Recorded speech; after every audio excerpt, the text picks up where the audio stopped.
God, it's Tuesday, pull up a seat, talking Commanders football, drinking our whiskey neat.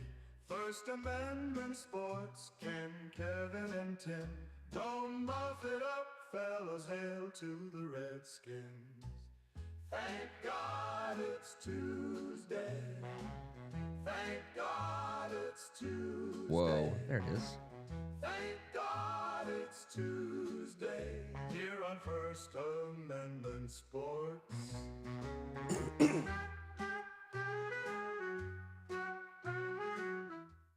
Welcome to Tuesday night. On behalf of First Amendment Sports, I'm Ken Meringolo. He's Kevin Ricca. I'm still not there yet. No, it's all right. We're going to get there. One of these days, we'll figure it out. Happy March Madness to you. Happy Sweet 16 Tuesday.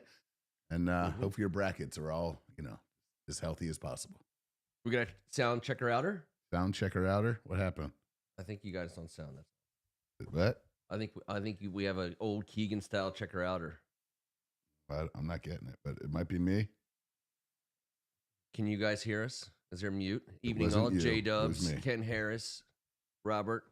I think we have a couple fresh faces. Now, listen, we're going to bring you up to speed on a very important matter. It's sweeps week. We are, as everyone knows, we're in the middle of a huge subscriber push, trying to get to 100,000. We're having the graphic made. We're 6% of the way there, 6% toward our goal. Of you taking a nude picture for charity to get there? Yeah, I'll take it. I'm not saying it's not going to be a new picture of me. So you're the photog. I'm a photog. I don't know if that's going to raise a lot of money for charity. Could get us some notoriety. Mm-hmm. Yeah. Any pub is good pub, right? We appreciate your support. Yeah, we are. Let's see, where are we? Craig Martin taking it back to the old school. Yeah. I have to get the. You got away from that. I would say it's still living in the same house. Hasn't moved out yet. Mm. We're just coming back to it. I haven't gone sweatiest basement in Kensington in 7 or 8 years. It's cool. It's cool down here. It's cool. It's a lot. It has been sweaty in the past. Yeah, there's a few things we haven't gone back to, but testes. But that was also just the T audio roll. only. T knew it was coming. T knew you were going to do it, and he knew you were going to do it at places in public, and he just no one knows you're doing it. He got over his anxiety of it, but he never really embraced it. Unless they know exactly what you're doing at that exact moment, they don't know you're just testing them in a public place. Yeah, I didn't know. It just became white noise to me at that point. Just old white noise, old droopy ass white noise. Yeah, that's the kind you get on Sunday afternoons at hard times. Tuesday nuts are tough, man. Yeah, I know. The Washington Commanders are I don't know, they had a really good shopping trip. It's hard to say they're done shopping. It's hard to be done shopping when you essentially lead the league in salary cap space still, or right there at the top two. $65 million. I saw both, but whatever. Yeah, I'm going 2. I go with 2 when I see that. We have a shitload of money. 50 or 49. I'm going 50.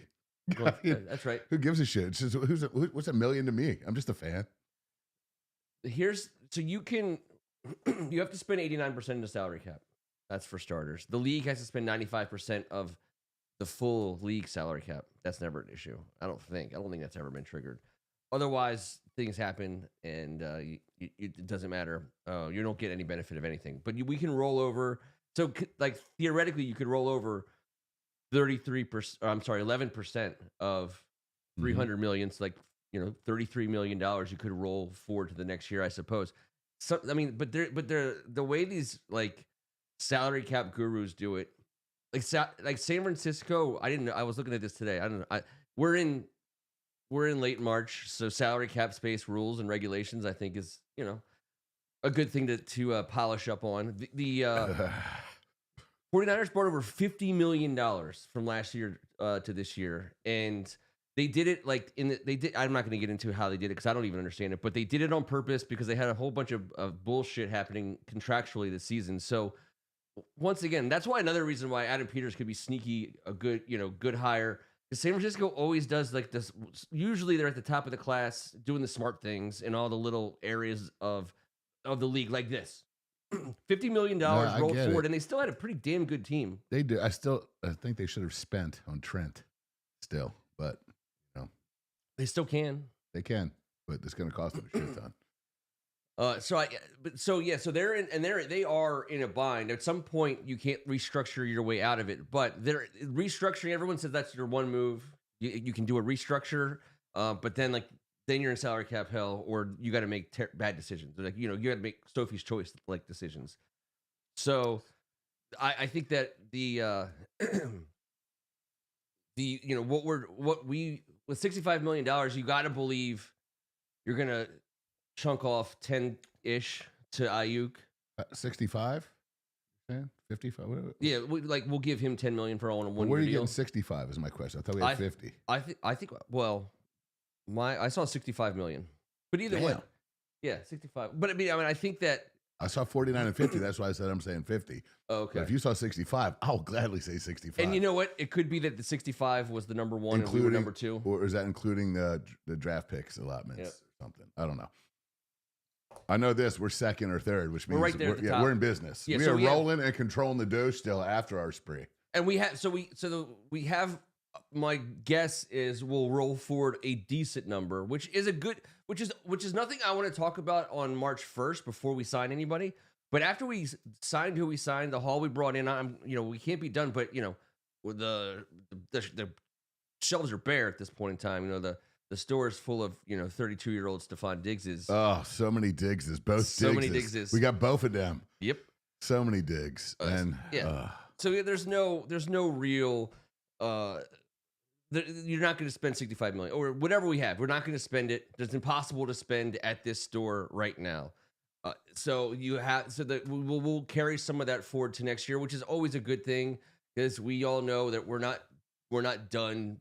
Getting this roster back in order. It turns out it wasn't even a 3-year deal. It's going to be. I mean, they really did knock this one down to not just the studs, but they dug out the foundation. I mean, they brought their foundation in, which of course is Jaden. So speaking of Jaden, did you see him this weekend? I seen him. What do you think? I said he looked so Jaden-y, healthy, and it was fun. That was the best thing. That's the best way to say it. Yeah. He looked so Jaden-y and fun. And it just put me right back in I remember saying it all that season as we watched it happen, and we're like what he's doing isn't fluky. He really looks like he's a good quarterback in this league, and the things that he can do, if he gets the chance to get better, he's the kind of guy who, he's already up here. Well, I've already hit delete on everything all the injuries and the bullshit of last year, and I'm just choosing to focus on that was other. I think that helped me completely wash the clean the pipes. Well, because as it were. His arm was intact and his legs. He was just doing a little glidey thing, and he's just so smooth with it, and that's what we got to see a little bit. I mean, he also got busted on horrendously. I mean, I thought we were done with Yo Mama jokes, and Tom Brady just steps up, just. Old white bread gets all up in there, and then he gets double white bread sandwiched by Logan Paul. I mean, yeah. But Jaden Daniels, of all should he do it? Should he know? Whatever it was neat to see him out there smiling, having fun, doing what he does, which is living his best life and showing us all how to be a kind of a better human being. Yeah. I mean, I know the guy's fiery and he's got the ability, but he just has the best attitude of any human being I've ever witnessed do anything. I mean, holy crap. So that was fun to see him up there. I'd have punched Tom Brady directly in his weird looking face, but that's just me. If I was Jaden, not if I was me. I'm not in the business of face punching. But man, he was kind of hard on our guy. On number 5. Yeah. He just has that weird sense of humor. Forget about being hard on him. He's just, yeah. And in between the whistles on the field, he'll, whatever he does, they're never gonna say nothing. I mean, he threw the ball at whatever. I was like, dude, that guy will beat your ass. He acts with impunity, I guess, and it's kind of I buy into the impunity, I guess. But he's starting. He may be showing signs that he understands that he could potentially get to the edge of the impunity. Yeah. It got pretty close. Yeah. I'm sure he was like, wait, what was I thinking there? But now I thought we'd do a good job of covering flag football for 2 minutes. We did a good job. Well, our head of our flag football division here, Pat White, is he's been working all week long on getting us all this cut up, all this material that we've been pouring through. I think that it is 50 million. So I think 65 was number one. I don't know who it was, Jacksonville or Indy or something like that. But that means for legally we have to spend 17 of it. We have to spend all but $33 million. Then yes, I believe we have to spend that much more. We have to get down there. So, but Ayuk is, I think, a 1 year, 10-year deal. Ayuk in the draft. I don't know if this includes the draft monies or not. Yeah, because Greg's calling for 2 to 3 to Ayuk. I've heard 10 multiple places. I think it's a 1 year prove it, and it's certainly more than Chris Paul's going to get from us at the receiver position. We signed Chris Paul for $3 million, which I thought was remarkable. Yeah. I mean, that's remarkable based on what we were told and based on how well he played last year. And look, he should have been signed to. Someone could have had him for slightly more money. Sure, and it would have been a better deal for him. I'm glad he's back. Here's why it would have been a better deal for him, because that price right there suggests that our man Brandon Coleman might not be, on the Isle of Elba still. He might be back in the mix, looking for a little chance to make something happen. Chris Paul was damn good for us last year. You and I thought Coleman could be an all-pro type guy. Whatever it is, it can't hurt at all. That's a great signing. I'm thrilled by it. The reason why I think Ayuk's getting a lot more than $3 effing mil, to tell you the truth. I think the $10 million is. I mean, no matter when he becomes available, when San Francisco is finished cornholing him in his ear and making a big deal about it, whenever that ends, there's still teams with enough money to bid each other up to that $10 million range. I mean, there's going to be a lot of people interested in paying him more than $3 million, and everyone has some money. There's enough teams with some money to spend. He'll be a name because he's only going to take a 1 year deal. This is going to have to be a situation again where it's got to be somewhere where he wants to go. It sounds like we're somewhere he wants to go. I agree. It sounds like we are the only place he wants to go, and we're not making any other deals, and we're going to see what happens. So great that we didn't trade for him, because the past regime would have made the deal, and it would have been Snyder and somebody in a boardroom, and it would have been like, and it would have been slimy. There was no reason whatsoever, obviously, to trade for this contract, which, by the way, we could, but there's no reason to do it. And in the past, we've like searched and found the reason to do it. Professionalism and patience that we did not have in years past. Professionalism. It's not even it's not even patience. A tough call. It's not even like I'm not like, no one's been like, yeah, that makes. Like he just, it's like it's freaking 101 level stuff that we didn't do right. No, like we're doing right now. He ruled like a Roman emperor. He just whatever the crowd said. The bar is so low. Everyone's like, Adam Peters is on the hot seat. I'm like, is he really? Like he's doing all the things. He's doing the 101 things that very well. I understand. Who hurt us? Who hurt our fan base? And I know who it is. But I know who some it of is us too. rose up. There's a lot of hurt. Some of them. There's years of therapy ahead. I get it. But stop putting your therapy back on the people that are riding that positive side of things. You know what I mean? You can commiserate all you want. Commiserate your asses off, but just leave us alone. I understand you're broken. He's done nothing to deserve to be fired. You can argue all you want about the guys he's picked and blah, blah, blah, blah, blah. But if you give a good personnel man 10 years at a job, it pays off. If you get the right guy, and you have to believe you got the right guy. So 3 years, I'm like, give me a break. Dan Quinn, on the other hand, this is the third date for Dan Quinn. I mean, Dan Quinn, he could possibly, if he really loves it that much, and if everything is working, they're all best friends, he could move into the front office. And everyone loves Dan Quinn, but he's got to start producing wins, as a head coach. And McNichols says everyone loves blah blah. So yep, I mean that'd be just the trend of offensive guys getting ahead of defensive guys. Nothing against Durante, but Blau seems to be. Everyone says he's got the offensive mind to be. Those guys seem to be getting those jobs. Let's let Blau coach first. He hasn't coached anything yet. He hasn't called a play. Now, next thing you know, he's running the franchise. Blau Jones' average is up. It's up again, second week in a row. Chris Paul took it up, I understand, with only $3 million.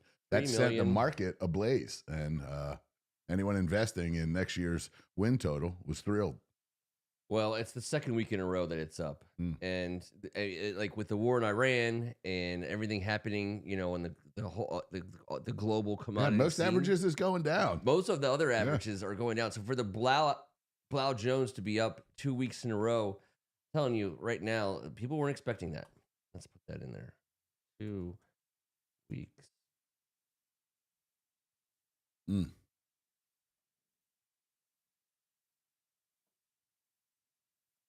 Just in a row? No, it's 2 weeks. That's a good headline. It's better than when you said cornhole. You saw the quad amp guy. Oh, yeah. That was. Somehow shot his buddy. I didn't click on it 4 times. I was positive. It was fake. Positive. It was. I saw it on CNN. When it popped up on the, I was like, I can't. And then today I saw I can't even. Holy moly. What's going on out there? There's quad amputee cornhole champion. So murderer.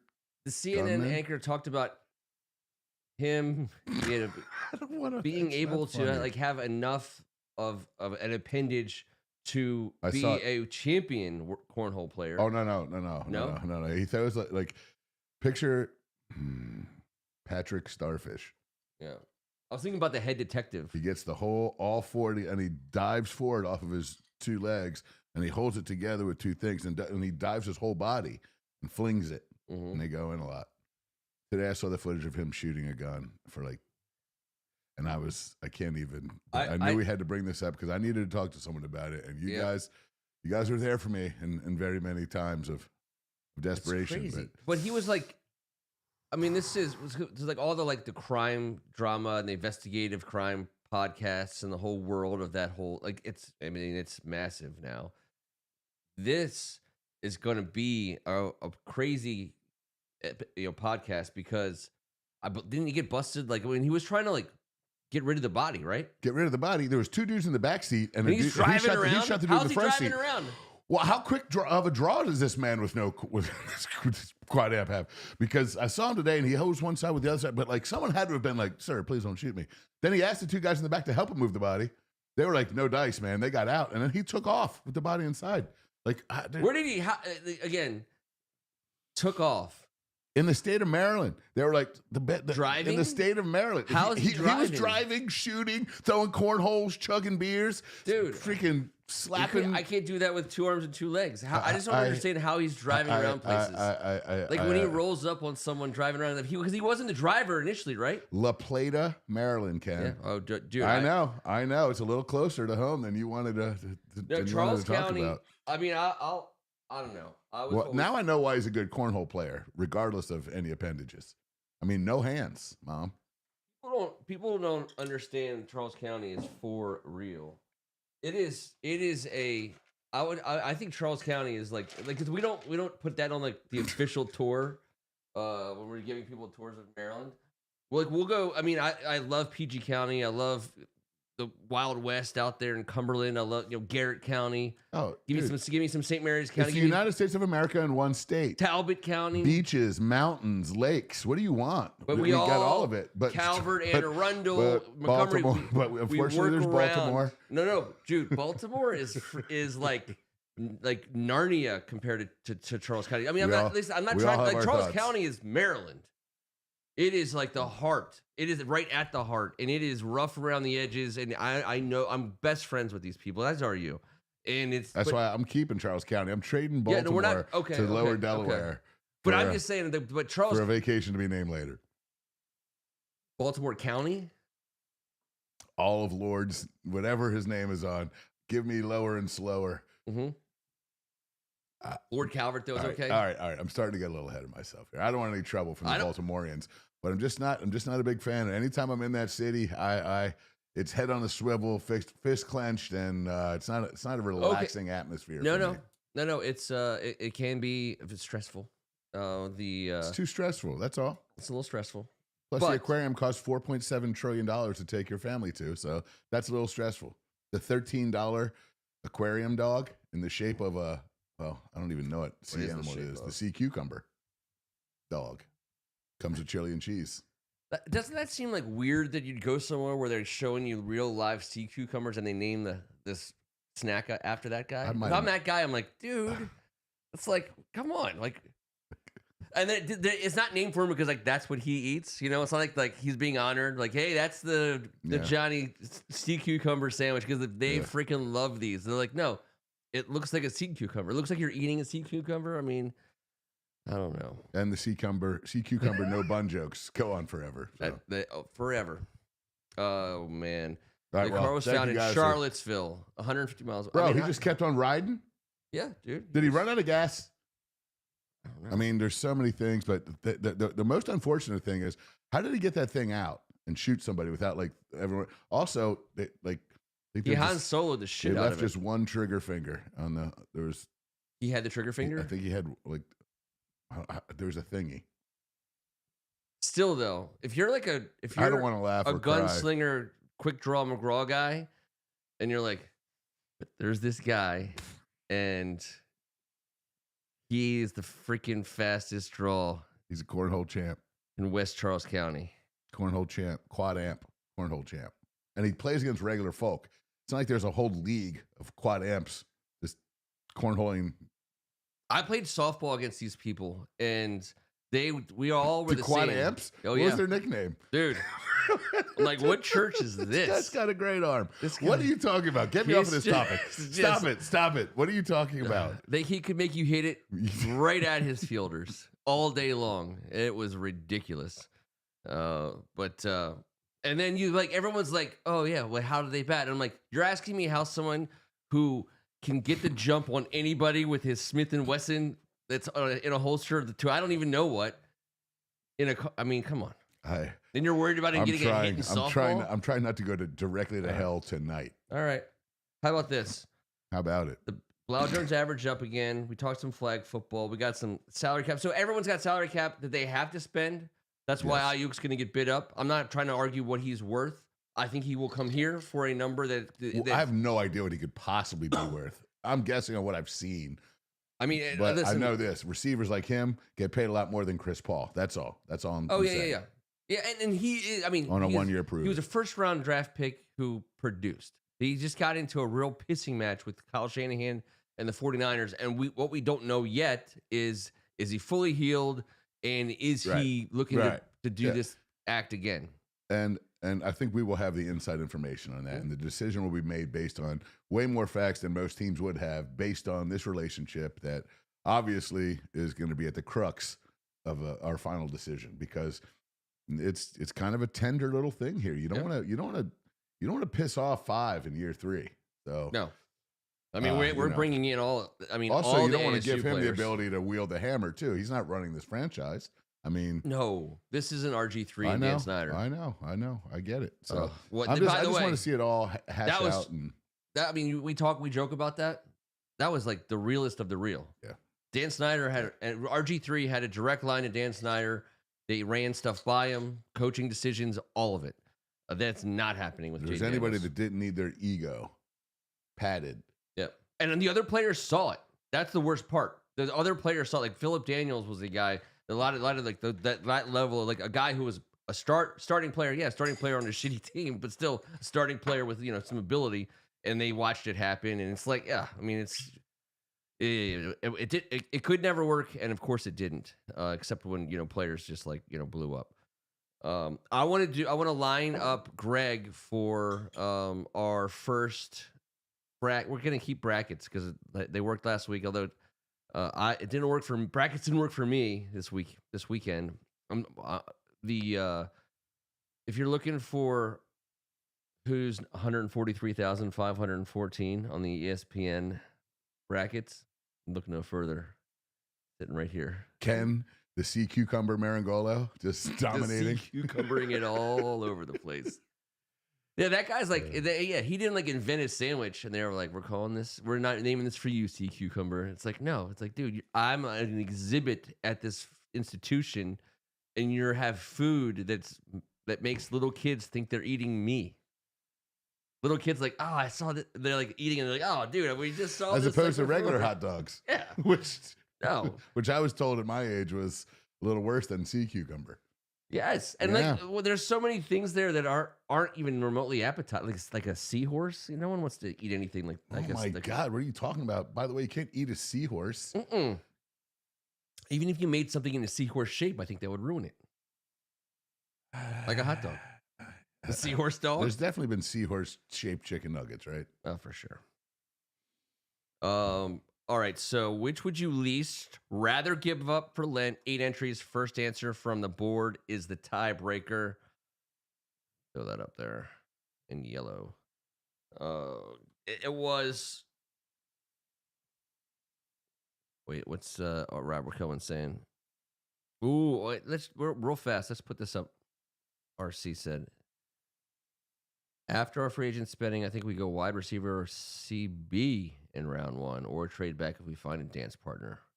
So I will say this. My whole strategy from the beginning was to be serious about Jeremiah Love, but also to make sure everyone knew we were serious about Jeremiah Love. All these things are accomplished, maybe even too good because we don't even know if he'll be there at number 7. But if he is there at number 7, I think someone's going to offer us something they'll have to at least consider, especially if it includes draft picks for 2027. High draft picks in 2027 are, to me, worth a ton. I get it, but I think that's linking too far into it. No, that we could still be a have to part get of it. That could be a part of it. A part of it. Just a part of it. A part of it. Just one I have no little problem part with of it it. being a part of it. Yeah. But just going through all the stuff. New Orleans with their 8, talking about switching our second 42 for a 71. It's a possibility of someone that might just want to pop up. Maybe not New Orleans. New Orleans has an 8 and a 42. The Chiefs have a 9 and a 29. So because New Orleans wants Jeremiah Love, and they have an 8, and so the value on the whatever Pro Football Focus. See, this is it. 8 and a 42 for a 7 and a 71. The 8. So I was just going to ask the board just what people thought. Oh, we have to give them our 71. Yep. No way. Now also the Rams, a 13 and a 61 for a 7. 13 and a 61 for a 7. So we drop back to 13. We get the extra. We get a low second rounder. And the final one, the Chiefs, a 9 and a 29, and we'd still have to give up that 71 though. So I'm. If you're going to be serious with me, these are the serious value trades. By the way, yeah, of course. Right. I'm saying when I'm taking the calls, if I'm the dude, and I'm saying, hey, listen, here's the deal. Like, I'm not giving up 71. Just forget about it. My concern is that Cleveland is way more serious about taking this trade. So I'm encouraged because the Chiefs picked up Kenny Walker, so that helps. I hope. I think that has to. With their salary cap jail, I don't think they can just afford 2 luxuries over the next 3 years, and especially at a position where 1 is good enough for them. If I'm the Saints, Saints, get 1 stud, and then they get 4 different Pachecos. So this is a golden opportunity for New Orleans, and this is, by the way, this is the doomsday scenario. I'm just going to throw this out there. The doomsday scenario. Jeremiah Love will almost certainly be available at number 6. Number 5, I do think the Giants will look hard at him. I don't think Cam Scatterboo is keeping me from drafting Jeremiah Love, but there's some players that I think are worth number 5 for them, maybe more than the running back. If he is at number 6 when Cleveland is on the clock, and New Orleans knows we want Jeremiah Love, to get from 8 to 6, it'll cost him something, but that'll get him Jeremiah Love. We might have to trade with the freaking Browns if that's the case. We might have to do it. So, because there's number 6, if the Cleveland's smart, I'm not saying they are, but if they're smart, they know that they are in my opinion, the Jeremiah Love catbird. See, I wanted it to be us so bad. I wanted it to be freaking Ty Simpson ruined it for everybody by not being good enough to be the second quarterback in this draft. Well, the Oregon guy. And Dante Moore going back to freaking school. He stayed in school. Yeah. We always say, come out in the draft. Yeah. Don't stay in school. Don't be a fool. Get out of school. So we're screwed. So, but I do believe, I'm starting to become convinced that the Jeremiah Love spot is number 6. Cleveland Browns know it now. By the way, I went back and looked at, because in my mind, I was like, Judkins was, a non-factor. That's not true. He was a factor. He played well. He looked good. I looked at his numbers. He had like 850 yards. He didn't play the whole season, right? I think he had issues, like he had to sit out or he was suspended. I forget what exactly happened. But anyways, he had like 240 carries, which is a lot. He had 850 yards, 8 touchdowns. He caught the ball, and he's a big dude. I feel like that's probably a guy that would keep you from wanting to invest a top first-round pick in Jeremiah Love. And I think Cleveland is smart enough not to draft Jeremiah Love with Judkins in the backfield currently, and all the other things that they need. Well, I mean, those two guys both got all their carries last year, so it'd be a little bit confusing for a lot of Cleveland Brown fans. And I know how good he is, and they know how good he is. They've been watching him right next door neighbors to him. So, but so many different things are going to happen 1 month from now. But it's super cool. This conversation that you got in the front door. You've been a Jeremiah Love guy for both those reasons. But also, one, you love him. For one, value. You love the value. I get it. Yeah, the value. And I understood the value. He's all the value for us. And I was like, I don't know. And now I'm all in. I think he's, you got to take the quarterback out. We can't even, there's no valuation process for us in Mendoza. You take him out, and it just okay. Aside, so I have the food chain. I have the food pyramid, yeah. and I don't have a graphic made up for this, but it's real simple.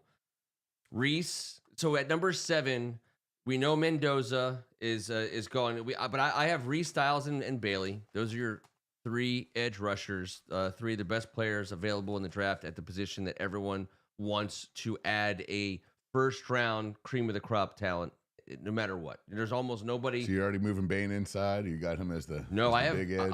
All I'm saying is Reese, Styles, and Bailey are the 3 guys that traditionally are penciled in as top 5, top 6 picks. Like NFL football teams don't leave the top 5, top 6 without these 3 players, and then you add Mendoza to that. That's 4 players. I think 4 players that are clearly. They're the positions that matter in this league right now. The edge rusher and the quarterback, and they're all great. 5, 6. I mean, I include Bailey and Bain together. Well, no, I'm just saying at number 7, because I think Bain is available for us, is what I'm saying. But I'm saying I'm trying to figure out who the top. Oh, you're trying to figure out who's going to take who. I'm talking about who the best 6 guys are. I'm saying who. So you have Bain in your top 6. Oh yeah, 100%. So that would be great for us. It just depends on who it is. I'm not talking about for us. I'm talking about as a football player. So I'm talking about. So I have Reese, Styles, Bailey, Mendoza, Tate, and the Spencer whatever guy as the top 6 players that will be drafted. Some people, as of today, have Jordan Tyson in there for Tate, and that's been the big push in the last 2 days on multiple sites I've been on.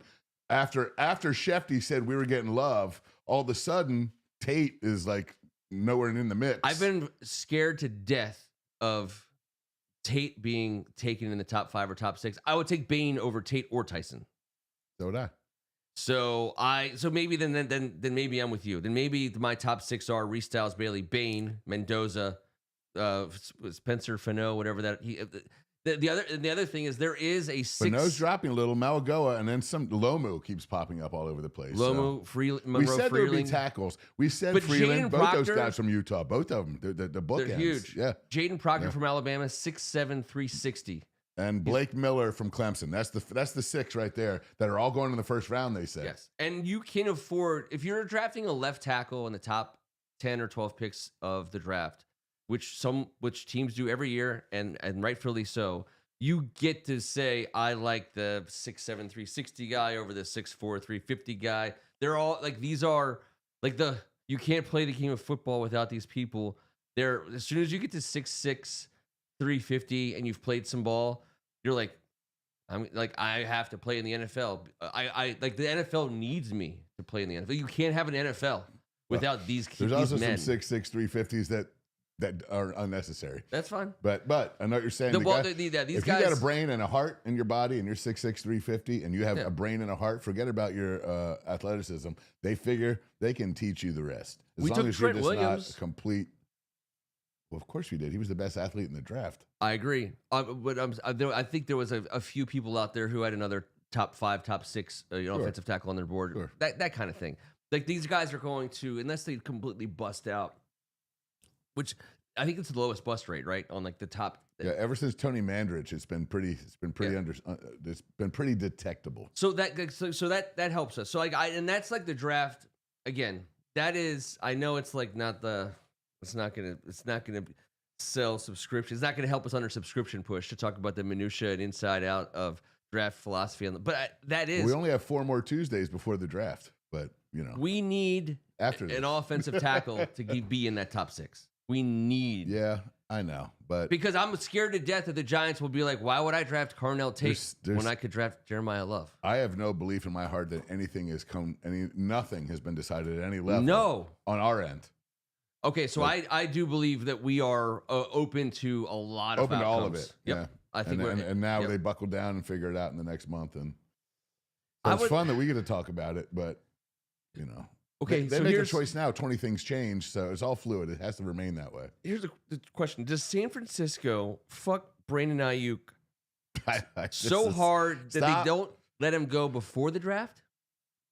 Are they gonna hold on to him because that'd be like wait cruel until June 1st? I know they can, and they probably will. But I'm just saying maybe they should. They can, and the NFL Players Association. I was like, they can't get because they can possibly wait because no one knows it. They can't just say, okay, well, there's not going to be a trade. You have to get rid of him. No one knows. No one knows. Who knows if Daniel Snyder comes out of nowhere and gets a GM job in Jacksonville? Who knows? That could happen.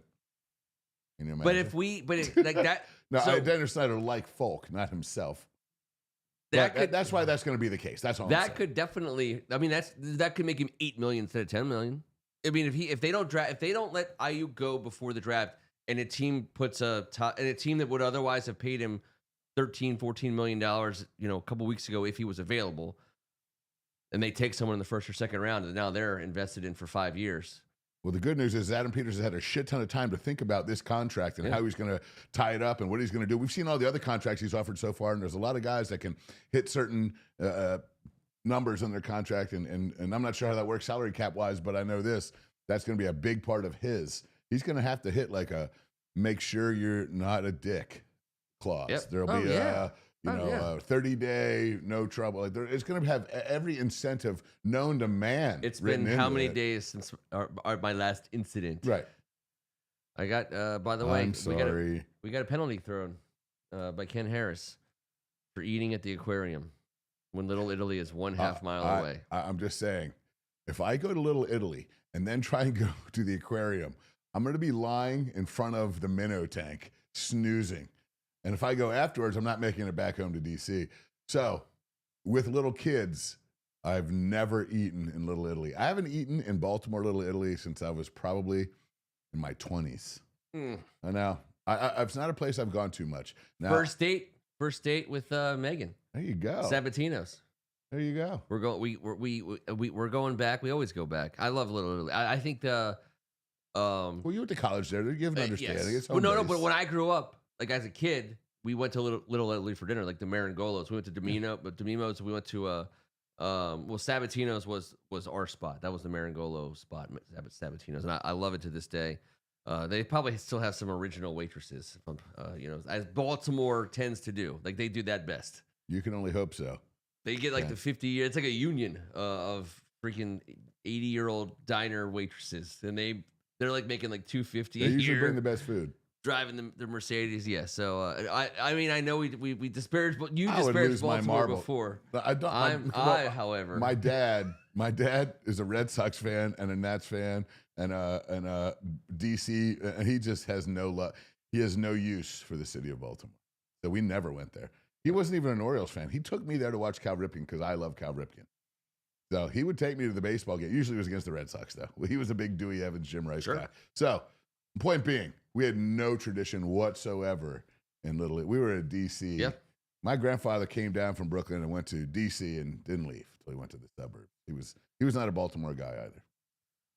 We were. I mean, I would say of course we were on opposite sides of the Beltway, right? You were on the northern side. I was on the southern side. So I really did have a real triangle. Like we were kind of equidistant to D.C. and Baltimore. Annapolis was really the closest town. And we were Orioles fans because that was the closest team. That was the only team. But we were DC teams. My dad would say, wish the Baltimore Colts well. But that's not. That was not nice team. of him because we did not. And he didn't say that was our second team. The rivalry between like the people my grandfather's age in DC and Baltimore, that was real. That was blue collar versus white collar. That was Baltimore did not like DC. DC did not like Baltimore. All the politicians and all the homebodies from Baltimore, the old school folks versus the Yeah, By the I way, get it. it's like Athens and Sparta. Like it's legit, and those are the two cities I want.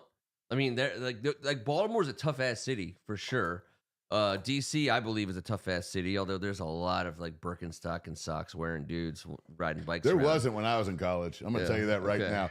When I drive, I was like, you shouldn't be walking that. What are you doing? Walking your dog? Like this is a bad place. But now there's just like dispensaries and coffee shops. And I mean, who's drinking all this coffee? I think Coffee and a J, a good friend of ours once told us was kind of a thing. It is kind of a thing. But I think all Saturday and Sunday, it's a lot of thing. You know what it is? Is they legalized or decriminalized magic mushrooms in the city, I believe. That's what that has to be the explanation. Those people are just tripping balls all day long. Charm City is just tripping? No, DC. Oh, yeah. Baltimore's on that Baltimore swag. Yeah.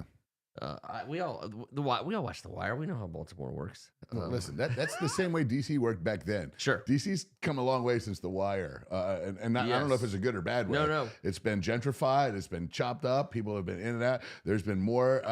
You can't even drive down there without it taking 3 hours to get around, and you can't park for less than $50. So I'm starting to turn states on my own town. I like it. $50 to park at the wharf. I got that 50 for the seafood, you dumbass. Yeah, it's when I see a sign that says $30 for parking and I get excited, I'm like, we have a problem. We have an absolute problem. But I love it's like everyone, because we're so close in proximity, and Baltimore and DC are two totally different flavors of towns. I think they're both, tough as hell. Like the people who are from DC and the people who are from Baltimore City, like the hardcores, they are as badass as it gets, and they are easily identifiable. They are different folk, and they've been there forever, and they get that respect because they have. It's the same thing with like the Baltimore suburbs or the DC. Like we're in a DC suburb right now. We're in Maryland. We're in a DC suburb. If you were to go up to a Baltimore like Rosedale or some of these places, it's Randallstown. Come on. You can get Perryville. Then there's Columbia that was dropped out of the sky 40 years ago. And, in between. It's so like a crazy. barrier. It's like a wall. Columbia creeps me out. It's like a fabricated. It was like a. I don't even believe it's real. I don't even know that I've ever been there. And it's nice. It's just I'm not sure if it's real either. It might not be real. It's like the Matrix when you go through there. Oh, it's so different. I'm going to Sabatino's so soon. I can't even tell you, Greg. And I will report to the crew. Now I want to go to Sabatino's. It's great. I imagine the Little Italy in Baltimore would be the shining star of the city, and I have nothing against Little Italy in Baltimore. Little Italy, like the Little Italy in Baltimore was way more legit. Like there was great Italian restaurants in Washington D.C. Great Italian restaurants. But Little Italy was a far like my Italian side of my family was Brooklyn, and Little Italy was way more established. So when we would have family dinners, we'd go to Little Italy, and we go to Sabatino's, and so the dinners were outrageous. I remember, you would as growing when we were in grade school and middle school and high school, we could eat forever. And those meals were outrageously great, and then leftovers were even better, as Italian is good for. But the thing that like takes Sabatino's to the next level for me is it's open until 3 a.m. And when I used to park cars at Ruth's Chris, we'd slide through and we call ahead for chicken parms, and they would run them out to us, these gigantic, like burning hot chicken parms at 3 a.m. At the end, after we fit, and then it was the greatest, the absolute. I felt like I was eating like Ruth, like I was eating in college if I would have eaten that. Yeah, come on. It's so as both it hit me, for everything, and then of course obviously I took Megan there and convinced her that we should go steady. I don't know where you got that. Whatever you slipped into her drink, but. That was one of the greatest ideas of your life. It was. And I'm telling you, Sabatino's. Go there. When that serum wears off, she's going to be pissed. Yes. Oh, trust me. It's like the Ocean's 11. When you watch Ocean's 11 and they like, use the whatever, and they like burn like the thing on his neck, so it makes the what's her face attracted to him in the movie. And I'm like, why haven't I heard about this? Like, what's going on here? Take it easy. Yeah, you've done fine, sir. I'm at Sabatino's for God's sake, dude. It's like I'm going to go to the bathroom. I'm looking for a gun behind the pull down flush toilet, but it's not a gun. It's like this thing I'm supposed to light on fire and put on my. Come on, take it easy, everybody. It was a wedding ring. It was a wedding ring. It was a wedding ring. All right, so where's and chicken parm could a well done chicken parm. Oh yeah, it could possibly be a long shift of running for 8 hours. It was the greatest. And then it was, go back and join late night in progress with the people who at 3 a.m. Those are the people that you're ready for, and you were. That's the thing. Oh man, you used to keep up with the three. That I'm like no. I didn't start until after I got off work with the chicken parm, and then I'm not eating that chicken parm until my night of drinking is over with, sir. If I can't, I don't have the ability to do that. I'm all or out. I'm all in or all out. By the time I'm eating that chicken parm, I'm out. It depends. Also, to me, it depends on if I was driving. If I was driving home up 83 back to Loyola, then I wasn't eating. What felt at the time in my mind's eye was like a 48-inch gigantic chicken parm. But if I wasn't driving that night and I'm sitting in the passenger seat and I'm just nibbling away without him seeing me, come on. Cursing versus eating candy. So this is, which would you least rather give up for Lent? Cursing, eating candy. I mean, I love that. I'm giving up the candy. I mean, we should give up the candy. I'm gonna curse. I'm a cursor. But does that mean? So that means. But that also says, okay, hey, listen, I'm giving up candy. I'm gonna step up my cursing game also. Fuck that. Here's the deal. You can make a conscious decision to eat candy. My horseshoe, they just come out. So I would just consistently be behind the ball of Catholic guilt all Lent.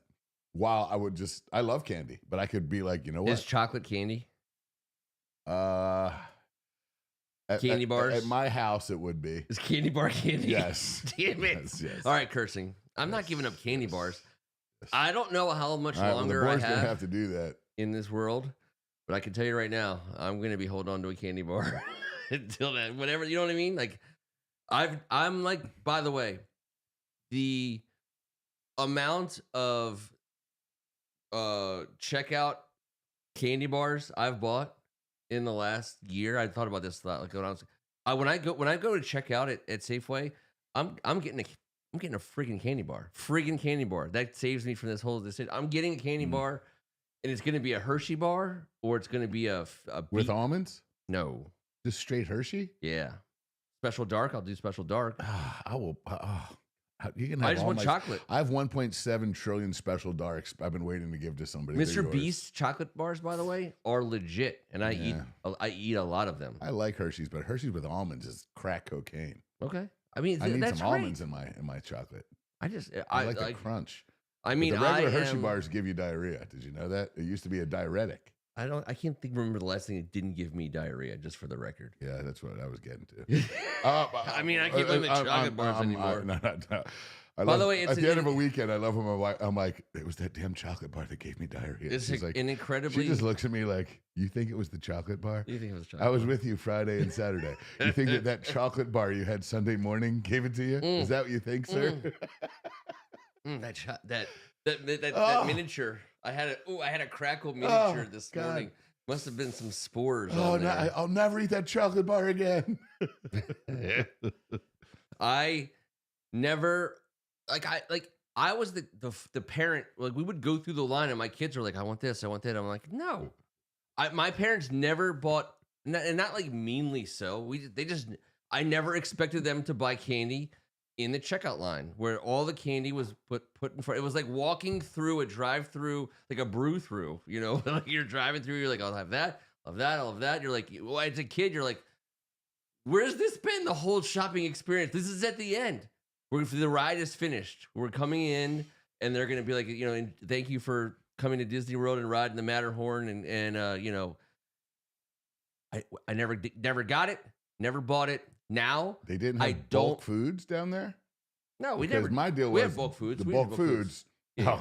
Oh, by the way, I was 5 gummy worms, 5 whatever. I remember when there ate wasn't, all of the bulk foods, and then there was bulk I remember food. finally at the end they were like The barrels. Remember the barrels? That's what I mean. Yeah. And the cashier's doing that, and then the manager comes up and they're like, "Ma'am, you owe an additional $27. We have your son eating." Did they say that for real? All the bulk. Well, it was like the 40th time. Yeah. And this time it was myself and Brian McCarthy, and he was a bit egregious. So, but that was the fun. That was the reason why. I remember when the barrels came. At the end, I had pockets filled with freaking yes. Like the gummies were the big deal in the bulk foods. Remember that? Yeah. The gummy bears, the gummy worms. Smoke. There you go. In the house, Rich Scholl in the house. Love to see you guys. Appreciate you. But I'm saying, I remember when there wasn't the barrels, and then I remember going, and then there was the barrels. And the barrels, the bulk food barrels were the freaking greatest. Oh, They overdid it. They decided that they were going to serve us just about everything in a barrel. At one price point. And it was like you cereal. weigh that bad boy. Remember the old scale with the 3-way thing and it would look like a shovel? It was like colonial times. It was a silver, like they were weighing stainless steel with the oh god. I'm like, oh it was shit. We were transported back to a different time. Everything was bought in bulk. It was great. And it was frozen. And we brought a lot of things frozen. By the way, frozen juice. Been outlawed. I didn't drink a single drink. No liquid touched my lips for probably a decade that didn't start as a frozen tube in the freezer. All right. Don't look me dead in the eye when you say it. Five Alive.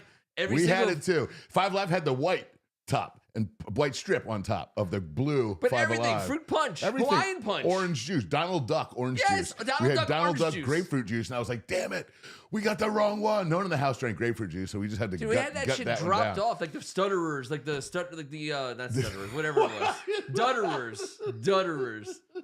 It was just the truck they would cut, like what was Schwann's was like the later iteration of it.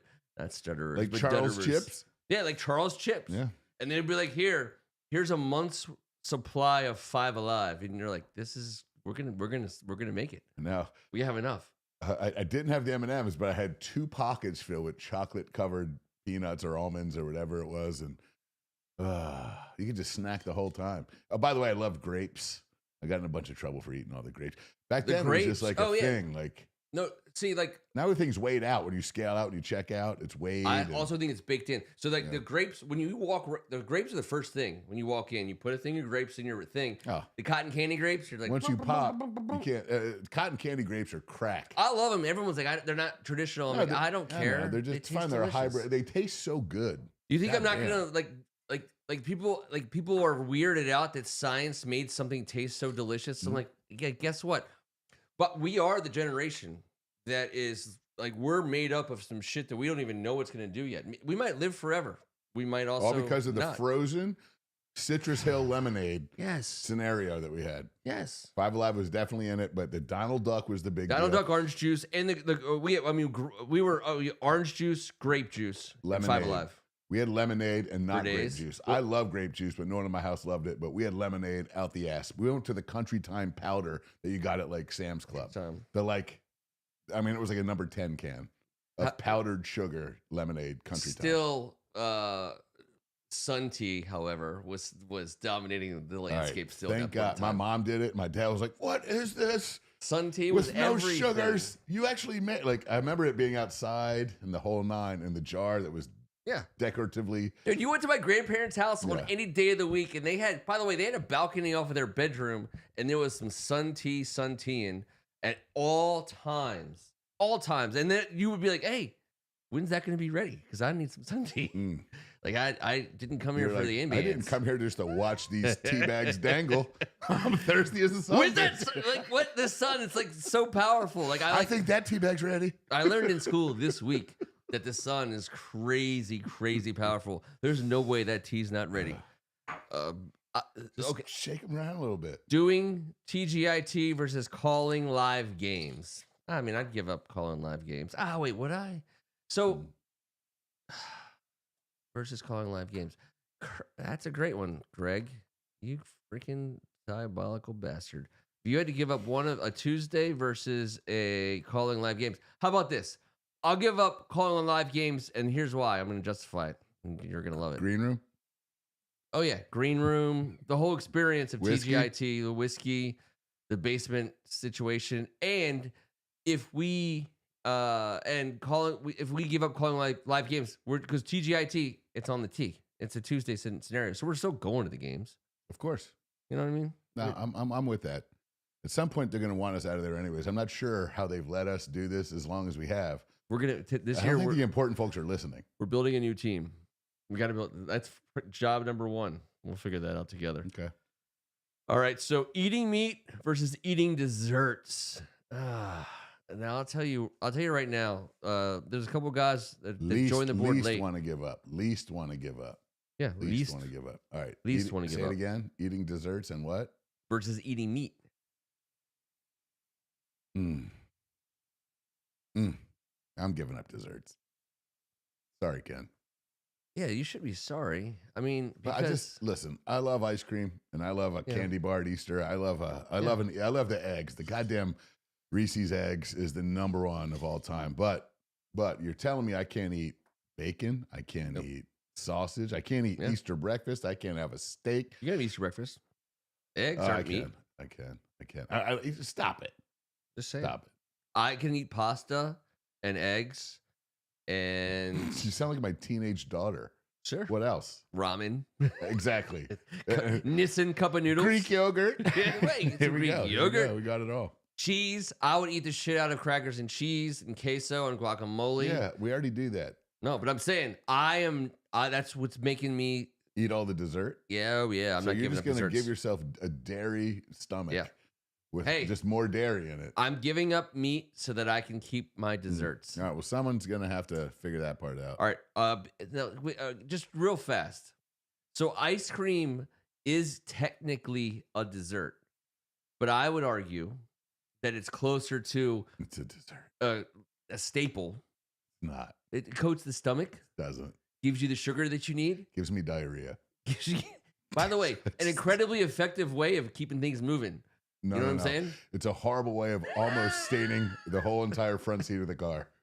Would you rather shit your shit or piss your shit? I mean, listen, you could make the choice. I'm going to find out tomorrow morning at about 7:15. My son and my wife have both bathrooms occupied while I start the car and tippy-toe dance. Yeah, that means you get to eat meat on Fridays. All right. Double jeopardy. Yeah, because double jeopardy. Never give up pig. Watching sports on TV versus watching TV for anything else. So you either it's easy. Anything else? We're gonna watch sports on TV. I specifically, aside from Netflix, 2 or 3 times a week, just watch sports on TV. So that's a good one for me. I don't know why. The Cadbury eggs are definitely bonkers delicious, but they're not as good as the Reese's eggs, but they're both amazing. They're my 2 favorite Easter bag items. If my grandparents had sun tea thingies, I would hope that those 2 things would be dangling. My grandmother did 2 things: sun tea and Cadbury eggs. God dang right. They were in the refrigerator, in the little egg parts of the refrigerator shelf, like where you could put eggs if you wanted to hold eggs there. But she put Cadbury eggs there, and you weren't allowed to have them during Lent. You could only have them at Easter. And I was like, wait, this is the sugariest thing I can ever remember eating when I first had it. It is. And almost, and I'm a texture guy. Yeah, and it's a bad texture. I need nuts. I need crunch. That's true. We're gonna. By the way, that's it. Oh, okay. Who's gonna go ahead and meme that one? I'm gonna leave that. I to you. need nuts. I need nuts. It's terrible, but I do in my chocolate. Okay. And your crunchy peanut butter over creamy peanut butter. I like both, but I would much prefer. I'd take the almonds at the house and put them in the creamy. Now my son's moved on to crunchy. Well, that's because we always have a shit ton of almonds. But is peanut butter, when it's crunchy peanut butter, is not almonds. Do they make almond peanut butter? I'm talking about the crunch. They do. It's not as good. They just put some almonds in peanut butter? It's called almond butter, and I put it in my almond butter, sure. Yes. But I'm saying like they don't have like a jar of peanut butter with crushed up almonds in it. Ken, there's so many nut butters you're unaware of. I am very much unaware you don't know of these shit about nut butters. You know what? I'm going to continue to rely on the experts in the nut butter category. That's why, and then we'll bring them in. NES. Clip that. TR, what is up? Listen. I'm not going to give up. It is painful watching sports on TV. This Final Four is painful. Where is it? We have cursing. This is what you at least want to give up. You at least versus want to give up. doing All right, I'll give up TGIT. cursing. I would give up cursing there too. But we can curse on TGIT if we give up cursing, correct? The double jeopardy clause. Double jeopardy clause. Yeah. During TGIT, So, cursing is because Right. it's the script. Well, that's I mean, that's a director's shit. Let's do it. choice, not ours. Yeah. All right. We're artists. Then eating meat versus watching sports on TV. This is the So I lost is that a one. tough So I one. lost the eating meat versus eating dessert. Okay, fair enough. least rather give up. Well, then in that case, I'll give. I mean, I got to watch sports on television. I'd least rather give up watching sports on television. What the hell am I going to do? Sitting there noshing on a freaking 4-foot Slim Jim with my hands down my pants and nothing on TV? go on. I'm listening. Oh, gross. I am inclined to agree with you only because I'm going to watch TV over. Like I'm not giving up TV over food. Right. I can't Like, eat food you 24 can- hours a day. You can eat a sea cucumber with no teeth anytime, just not during this particular I can set of watch questions. TV all day. I can watch Right. sports on TV all day long. Yeah. I can watch because you know, even when there's not live sports on and you're required to do so, I would just watch classic games of all kinds. I'd watch old school. I watch old school everything. I can't eat meat 24 hours a day like some people. You know, Well, I'm just saying. No, I don't. I'm not a red meat guy, but all right. if you're going to take cheeseburgers from me, bacon and sausage, then I'm going to have to get into a fight. All right, so I don't know. We might disagree on this one. Are you going to give up doing Tuesday night or watching sports on TV? Now, I know we do Tuesday night because we watch sports on TV. Right. So it is the ultimate catch-22, as Michael Scott would say. Catch-22. May I grab some red breast for this final question? Oh, yeah, for sure. Sound like such I a- need some, too. I think such a highfalutin. Yeah, I want to toast. Turd. By the way, everyone, please, This question's impossible. we're almost to 7% of our goal of our 100,000 subscriber push. It's sweeps week, and we're really hoping that we can push through and pick up just a key You know, it's the same guys we've been 94,000 hanging out people. with for years. Like, do you want them to pass it on? Yeah, It's like yeah. Girl Scouts. Oh, like I mean, Tag I'm along. not gonna, Tag along with us on Tuesday. How did we find out about stuff in the past? Rest stop bathrooms. I mean, I don't know. I'm just look who we're gonna clip it, and we're gonna. Fair. I'm gonna say I'm giving up watching sports. I need my Tuesdays. Therapeutic. Based on But I also appreciate the rationale, I'm going with giving up TGIT because Mhm. I know that where there's a problem, you're more of a solutionist. So it'll just be like Wednesday or Monday, guys. So, but we It's can still chicken or watch egg, sports. J Dubs. You're right. Chicken or egg. It is. All right. It's So a goddamn great analogy. all right. So someone on the board. I don't know if J Dub saying TGIT is the chicken means that it wins, but J Dubs, I'm reaching out to you right now, and you're telling me, and the board, and everyone watching, and the millions of people who are still awake in Paraguay right now. They by the way, we're on like this, like the town square. We're huge in All Paraguay. right. Well, What's it going to be, J Dubs? Is it going to be doing TGIT or watching sports live? J Dubs is the deciding vote because I know he's there. He's always there. Oh, Robert Cohen. Yes. Can watch sports, eat meat, and curse while hosting TGIT. I think our subscription total is about to get jacked up. Let's go. Sea cucumbers for everyone. Sea cucumber. Oh, man. Just the worst marketing. Like the guy who decided that. It's like, don't have like the dolphin, like the ahi dolphin sandwich. You can't. The fish's so nice you had to come name on. it twice. Come on. Yeah, like I think The mahi mahi, is that what you're if the I ahi was ahi hired or the- tomorrow as the director of the National Aquarium in Baltimore, my first move as director would be like, we are going to be closed on Fridays during Lent. Closed. Because there's not a single we're just closed. We're not selling hot dogs and hamburgers. We're like basically showcasing everyone's dinner for Friday night. You know what I'm saying? Well, I am, but fundamentally speaking, I'm about to go up a level on that. Don't hate me for it, but in this day and age, I understand why we're not allowed to eat meat as Catholics from 2,500 billion trillion years ago.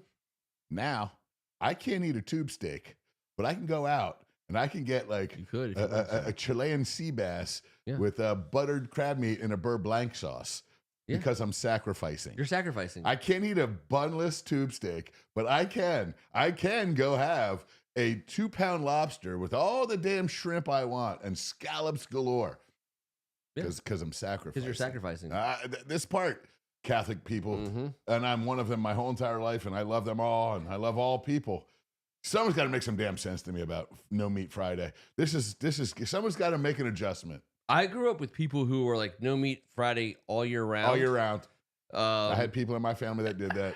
That wasn't necessary. We were kind of that, but at the end of the day, eggs okay for Lent, but chicken, no dice.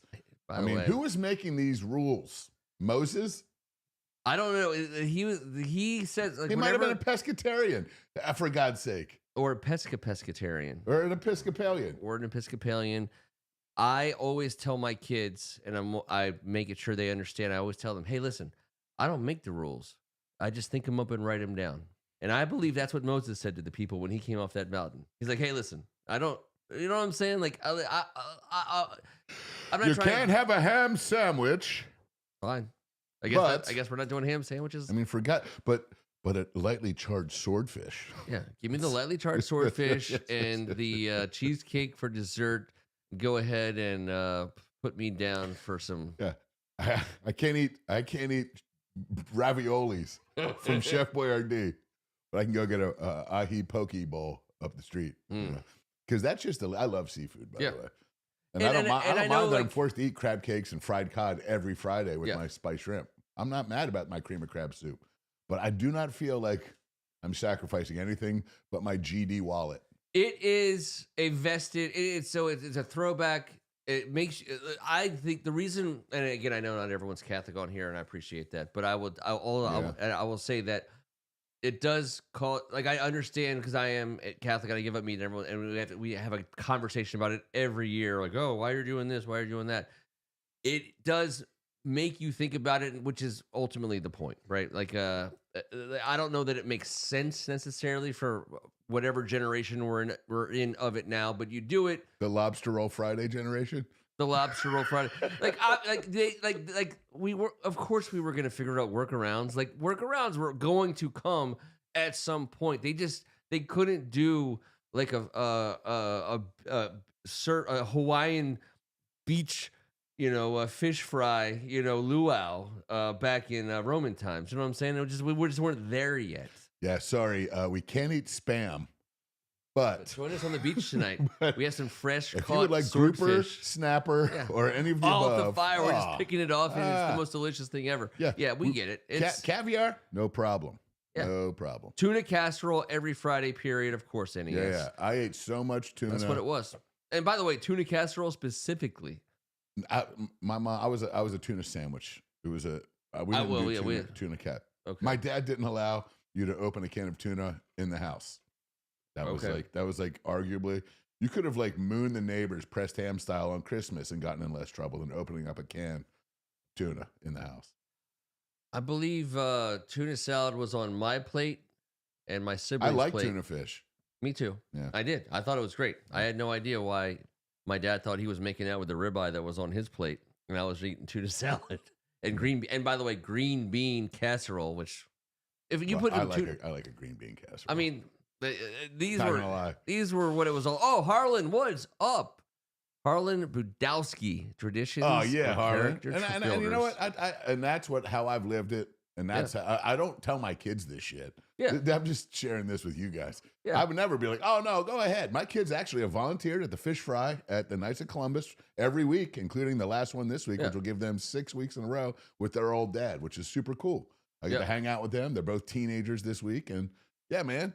So, but it is character building, and they know that, and that's why they're up there volunteering on Friday nights, and everyone, and it brings the whole community together. Yeah, the price point for the council has gone through the roof because I mean, but it's almost half as cheap as going anywhere else. And the food, shout out John Tier.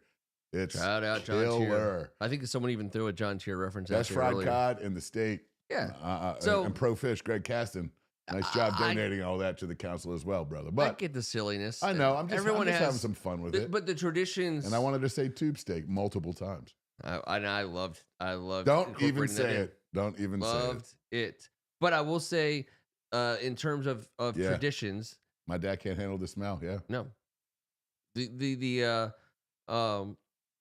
Like we do things that harken back to something that we don't quite understand, but we know we want to be connected to it. That's all. It's, so fair. No, I wasn't stumping and looking for a solution. I do love the seafood. Not gonna lie. And like you're supposed to,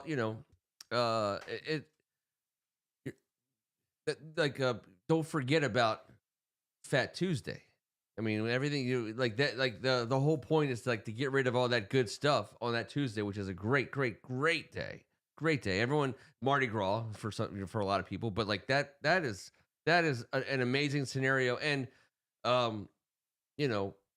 giving up the $24.99 a pound. By the way, everything's freaking. I went shopping this week. I was like, what the hell? Shrimp baby. used to be casual. Yeah. Now it's highfalutin. Shrimps. Salmon. Salmon was like, salmon again. Now it's like, ooh. This is going to get us to 100,000 the fastest, I think. Just telling you. If we just talk grocery shopping. Yeah, I do it a lot. It's my fault. It's my fault. But I know you do. And I rely on your expertise. In bulk food. By the way, they changed the layout of Safeway. Now, I know that it's been happening over a long period of time, but that fucks with me in a way. Like my mind is. I just don't know where the scallions are. And the shallots. They moved those two things. Everything else I'm cool with. When I moved to this city, town area, and you have a shopping set, whatever, the place where you get your food, Safeway, Giant, whatever it is. Like it took me like freaking a year, to like know where stuff is. And I still, like, if you were to draw a line, like a red marker of like my path through any Safeway or Giant, Hershey's chocolate, bathroom, aisle 8 for candy, bathroom. It's like, pardon me, which aisle is the Charmin in? There's like, they should be like calling someone to come get this guy. They're like, and by the way, I have heard on the loudspeaker, customer assistance in in aisle 10, and I look up, I'm in aisle 10, and I'm the only fucking guy in aisle 10, and I'm like, somebody was up behind those mirrors. In the old days, they had those mirrors above, and they were like, this guy needs help. Yeah. We need to help him. The baby wipes are not samples, sir. I don't know what's going on. They were like, this is the got 17th time. Spread-legged. 17th time you walk down that aisle. Surely you know what's in that aisle at this point of your life, and you've not yet picked a single thing off it, despite frantically searching the entire aisle. We're going to get someone down there to help you. Like, and that, by the way, that is a true story. I don't even know if I ever told anyone that. So they called someone down to help me at a Giant or Safeway. I learned where everything was. Now, it didn't make me a expert on anything. I still struggled, but I knew. But now they changed it, and now I mean, it is nothing has rattled me more, and like that I can remember. Well, I mean, you're like an early successful person in the special needs program at Safeway, from what I understand. Dude, I need a scholarship. I definitely need some accommodations. It'll be a great story on their website from where you came from to your scholarship that you're talking about. Don't muff the Charmin on row 8. We have a guy muffing the Charmin in aisle 8. But that's a fact. Like, I literally was walking through this store and they called in an airstrike from above. They're like, that's your location. They're like, I know, just fucking drop those bombs because this guy has ruined every shopping for everyone. And the Safeway franchise issue toilet paper is not up to par, in my opinion. So take that up with the regional manager. Yes. Yeah. I don't know if this happens to you but I have a list. I'm given a list. I go to the store. I get everything on the list. Get to the checkout line, which this happened on Sunday. I go in there and I say, and I'm like, oh yeah, and I'm like now I'm like bragging to myself, man, I killed it. I got everything on this list, plus a lot of other things. But that's what happens if you send me shopping. I got some great. That should be a segment. We'll do that next week. The random your shit. shopping versus my shopping gives me horrible anxiety. Oh yeah. So I look at the list and I'm like, surely I have done it this time. I have gotten everything on the list, right? This is a 9-item list. 12 items, whatever. And it was like, like specific, like strawberries, grapes, this, 12 things. I always forget one thing, and I don't know why. I do. You have to check off the list. Because I'm on my phone. You can't. That's why I started writing it down. Delete it once it's in the cart. Well, no. It's the list is via text. So I'm just looking at it, so I can't like interact with the screen of it. So I'm always looking at the list. This is the worst excuse I've ever heard in my life. So I'm in the line checking out, and there's no one behind me, thankfully, in this moment. And I'm thinking, I'm like, I killed this, and I realized Kerrygold spreadable butter. I didn't get Kerry. I was in the butter aisle multiple times. Never got Kerrygold spreadable butter. I look at the guy. She was making an inside joke about Miss Gold. Did you? I gotta go. I was like, dude, I gotta go. I gotta go get this butter. And he's like, go ahead. And I'm like racing through. I almost like literally like Terry Tate, office linebacker over like some old ladies walking through. I get the butter. I bring it back. And I'm like talking to this guy. I'm like, you don't understand. Like I never get the full list. Like me getting the full list, it's like nirvana. I mean, it is the highest. It's like self-actualization. As the guy who makes the list, you're really chapping. No, I didn't make the list. I'm giving. I the know. List. Oh, I know. You're the guy that makes the list. Yes, Yeah. It's my list. And by the way, I understand also that making the list is a very difficult job in and of itself. No, but I just make the list for myself. This is kind of how it goes. But if I make the list, copy it to my lovely wife, delete it. You guys, I don't understand how you're trying to tell me how you can't delete anything off the list. Thank you, Greg, for some clarity there. I'm just all people that know how to take a list and turn it into something that could be a checklist. It's you. I know. Oh, and I fail. I'm a failure of a food shopper, and I try to be better. So the thing was, better. So after I got the Kerrygold, I got everything on the list, and I'm like, I got everything on the list. I come home and I'm like, Megan, guess who got 100% of the things on your 12-item list? She's like, yeah, you bought like. Said this. She's like, you got like, I had like $46 of cheese. I was in the cheese section. Cheese at section. Safeway is expensive as shit. I had no idea. I was like, cheddar Gruyere. You can't get those cheeses. What are you having? I don't know. Are you making a charcuterie board? Yeah, I was gonna do it. I was like, I'm gonna do a charcuterie board. And you know what it turned into? And I bought some club crackers. It turned into me watching Night of the Seven Kingdoms, the Game of Thrones prequel last night, like 4 episodes. And I was just eating club crackers and bruschetta cheddar. And nesting with the leftover Charmin. You sick sicko. Oh yeah. I'm like, I'm gonna have diarrhea anyways. Let's just that it's like let's make it official. Like, Vince Vaughn is like, let's make it, and he throws it in, he's like, let's make it official. That's where I'm at. Yeah. Well, then don't get the habanero cheddar. Because I stayed away from that. It is fire. It's I delicious. But I don't mean fire like the kids say. I mean like fire coming out of your ass. Oh, dude. It's okay. If I could, delicious. If you could tell me, it's only fire. I could avoid 3/4 of it. Yeah. You're saying, hey, here's how you don't have to feel like your ass is on fire. You were so. I'll do it. You treated me like so lowbrow when you knew that I ate spray cheese on saltines. I was like, knew I was not a health nut. No, but you were like, but spray cheese. I don't know. Easy like cheese out of an sharp cheddar on some goddamn. And by the way, don't get the name brand saltines. I understand premium and blah blah blah. Yeah. Like $3 cheaper. Anyone's name brand is way saltier and more delicious. They all have the same ingredients. Mm-hmm. I was looking at it. I love non-name brand saltine crackers with American cheese because you've gotten me off the spray cheese. It was bad for my insides. But cheese is so expensive. I'm like, is this made of gas? Like, is this the war in Iran driving up the price of cheese? It's the Cabot shit that used to be $7.99 is now $11.99. What the fuck? And they just turned around and did it real quick. Then they put it on sale every once in a while. That shit does not come back down either. They're not like, oh, by the way, we've solved the all the cows are surviving this disease now, so we're getting more Gruyere cheese. We do know when the cows are ornery in the summer that the cheese prices get thumped.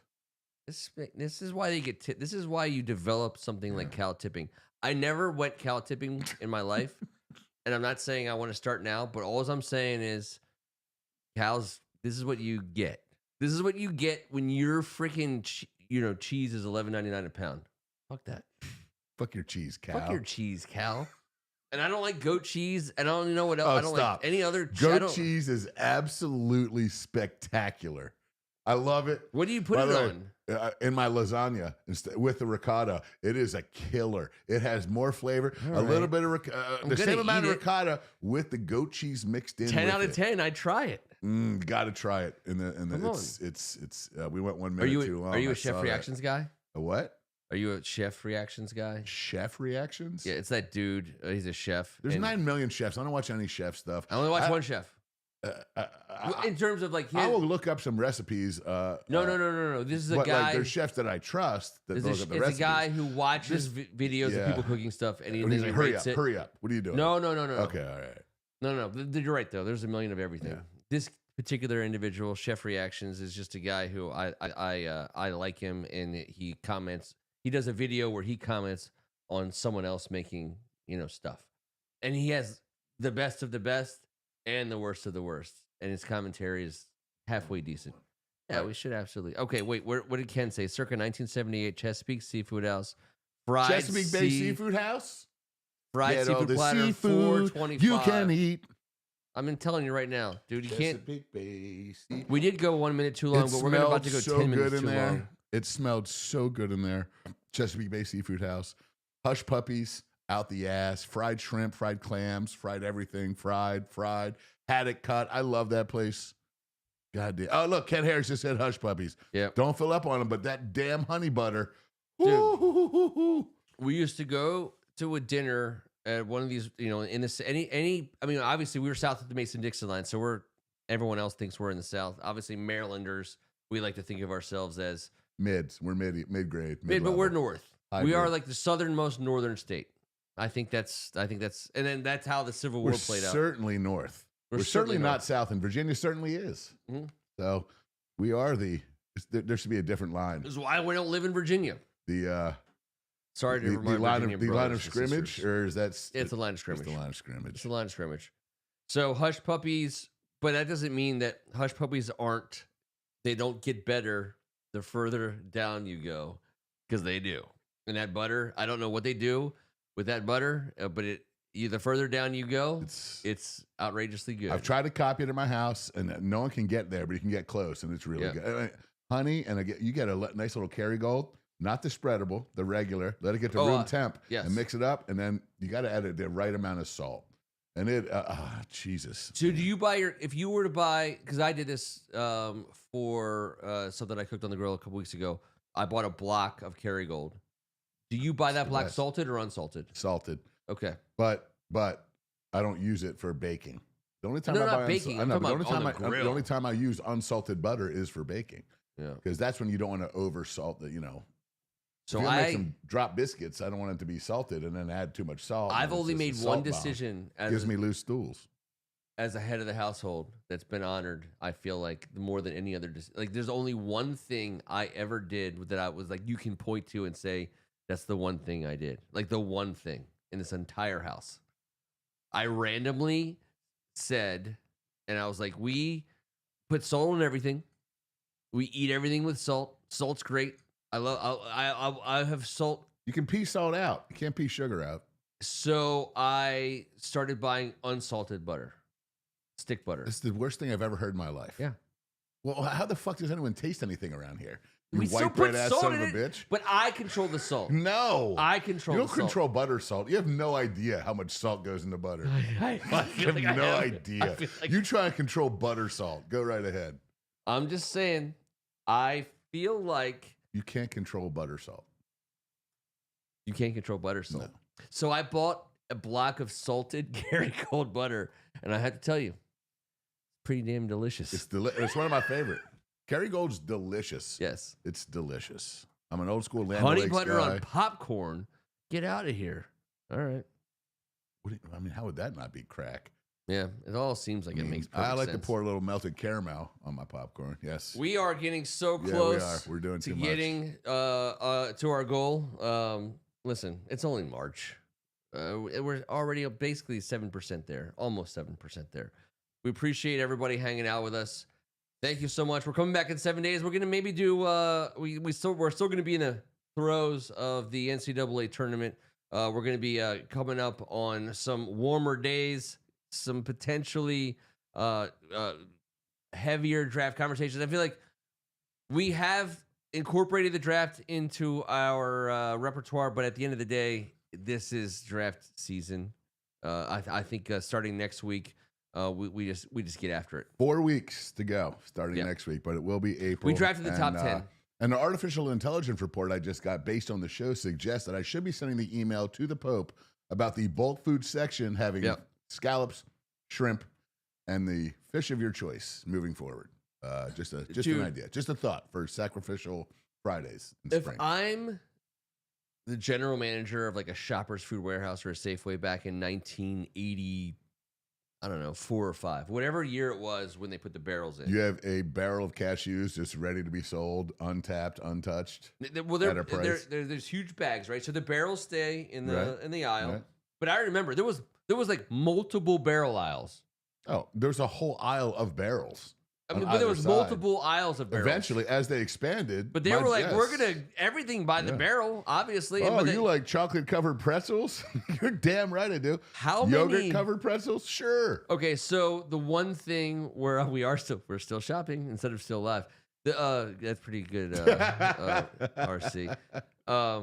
When they put chocolate chips into the bulk food section, I was like, hey, okay, like, what do you expect is going to happen? You think I'm not going to go to the bulk food section first and get out a bag with a scoop and put chocolate chips, and I'm not going to be done those chocolate chips before the time I leave? I know chocolate chips. They didn't do that shit in Gaithersburg, or else it would have been over with. Give me a break. Oh, I mean, Lord. I understand like it's hard to eat oats the whole time I'm in the store. I know. More granola, please. I was like, we have like ginger so much granola. I'm like, what is this? What are we? Am I a restaurant? Am I shopping for what's going on here? Why? Can you put some Rolos in here, Jamie, and perhaps with the chocolate covered raisins? Yeah. I don't know why the chocolate covered raisins became was bag of chocolate covered raisins in the front part of the cart where the kids' legs would otherwise be swinging around. And you just jam on chocolate-covered raisins for the entire trip. I mean, basically it made food shopping kind of amazing. Now, is specifically the reason as the oldest of 6, I went with my mom. Yeah.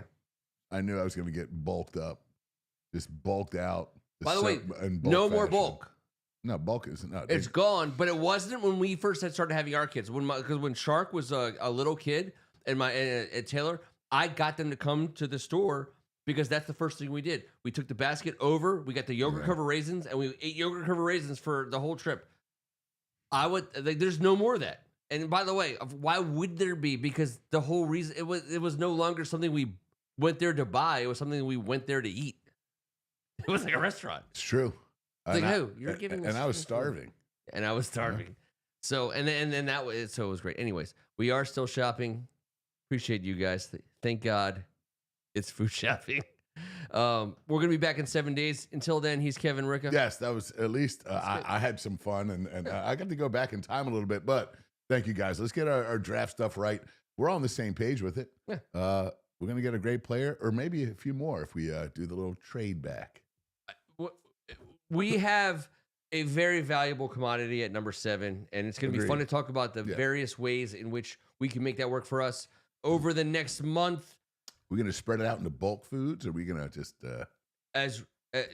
maybe. As Rich Schull knows, he's my college roommate and also my roommate after college, the draft has always been our holiday. And I know it was always a beautiful thing. It's a beautiful thing. I don't even know what made me love it so much from an early time, but because in our era, they put it on TV and we got to see it and love it. I watched it. Yes. I watched it on Sunday, Saturday, I watched and Sunday. The shit out of it. I don't care that we don't know. But I loved, And then when they started turning it into the Mel Kiper show, I love that. And when Me that too. everything goes along with He knows that. how to eat crab cakes on a Friday. Yes. Shout He knows out, how to he's my favorite thing about Baltimore. handicap a pony race all day long. He'll tell you who to bet on it. He's an interesting guy. He has all kinds of quirks. You heard about this. Oh, right? He's a crazy person, he's a crazy but guy. you have to be. He is. I mean, he was at the ground floor of this whole thing, and he made it. He was one of the people that made it great.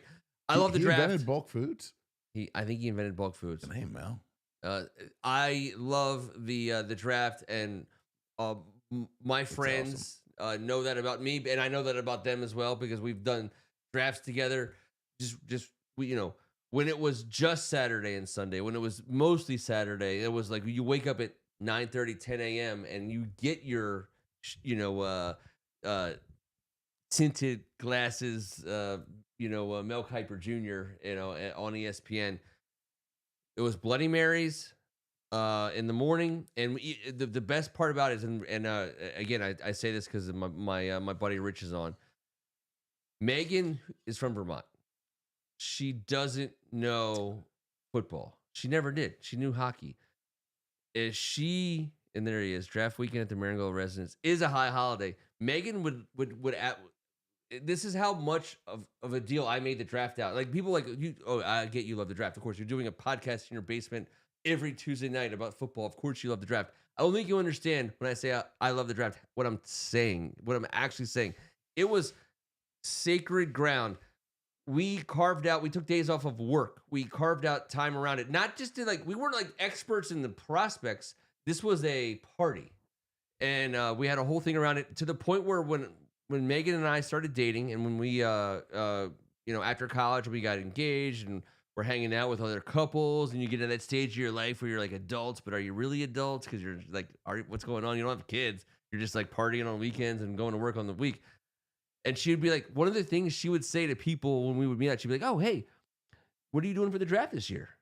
Like, imagine being asked by a random, woman that you've never met before, what are you doing for the draft this year? This is what Megan asked people because that was how big of a deal it was for us. And she knew that. And and I had to tell my friends, I'm like, listen, here's the deal. Here's what you're doing. Shut the fuck up. Probably going to Vegas. Don't bite the hand that feeds you. Maybe Europe. I mean, I don't know what's going to happen this year, but it's going to be something huge, and that's how we do the draft. So it is. If I didn't watch it, I didn't know where anyone went. And if I did, I really understood. Yeah. I could remember. I could gain that name said with that logo, and I was good. If I don't watch it, I don't know, and I don't like it. I'm not trying to compare the draft to Lent at all, but the draft is to me now a tradition. The Lent Combine also could be a tradition. There's something a little bit more important happening in the season of Lent for folks, but the draft is a tradition. It's not just about where guys go, where they're going to wear shoulder pads and cleats for the next however many years. This is our favorite sport. This whole show is a football show. It's been that way since Kevin T and I said it was 10 years ago.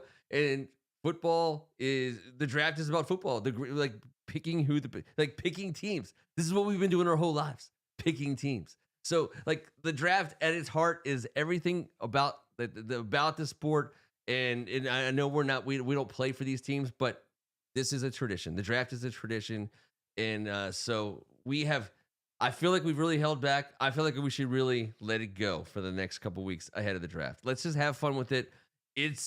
You're going to get someone it's just like fantasy. You're going to get someone you want and you're going to lose out on someone you want.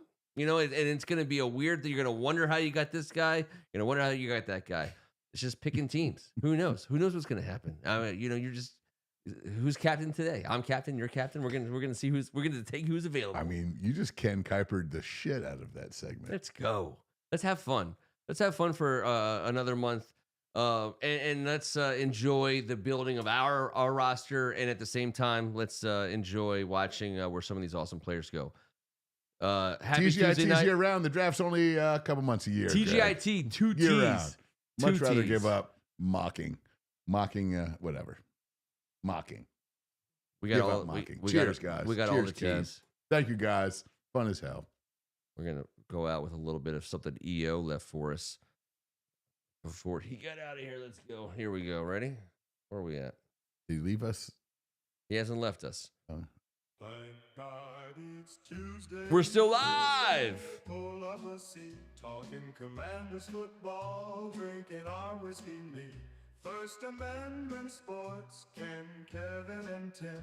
Don't muff it up, fellas. Hail to the Redskins. Thank God. By the way, Twins played a gig on Saturday night. I don't want to hear about that right now. I'm sad about it. I would have gone. It was not. I'm looking at a seafood platter for $4.25, Ken.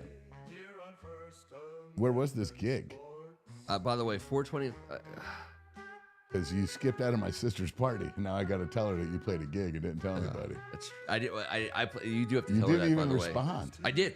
Oh, I did. Oh, it better be that you got Ask a her. gig to play. We'll No, find ask out. her, yeah. If she says it wasn't a gig, because Haley and Dave Lombardo saw you in pictures at gigs. I was not at gigs. I know, but Dave and Haley were.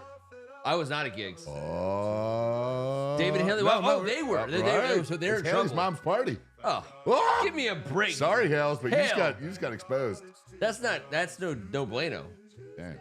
By the way, if I had the night to have the night, that's the night I want to have. I would but St. Megan needed some nursing. It didn't sound great. She's not too old to be nursed.